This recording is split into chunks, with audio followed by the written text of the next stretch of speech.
பொதுக்காலம் வாரம் 2 வியாழன். நற்செய்தி வாசகம்.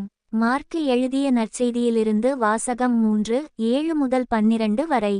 அக்காலத்தில் இயேசு தொழுகைக்கூடத்திலிருந்து புறப்பட்டு தம் சீடருடன் கடலோரம் சென்றார். கலிலேயாவிலிருந்து பெருந்திரளான மக்கள் அவரை பின்தொடர்ந்தனர். மேலும் யூதேயா, எருசலேம், இதுமேயா, யோர்தான் அக்கரை பகுதி, தீர், சீதோன் ஆகிய இடங்களிலிருந்தும் பெருந்திரளான மக்கள் அவர் செய்தவற்றையெல்லாம் கேள்வியுற்று அவரிடம் வந்தனர்.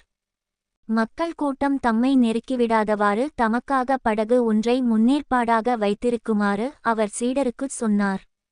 ஏனெனில் பலரை அவர் குணமாக்கியதால் நோயுற்றோர் அனைவரும் அவரை தொட வேண்டுமென்று வந்து அவர் மீது விழுந்து கொண்டிருந்தனர். தீய ஆவிகளும் அவரை கண்டபோதே அவர் முன் விழுந்து, இறைமகன் நீரே என்று கத்தின. அவரோ தம்மை வெளிப்படுத்த வேண்டாமென அவற்றிடம் மிகக் கண்டிப்பாய்ச் சொன்னார். இது கிறிஸ்து வழங்கும் நற்செய்தி.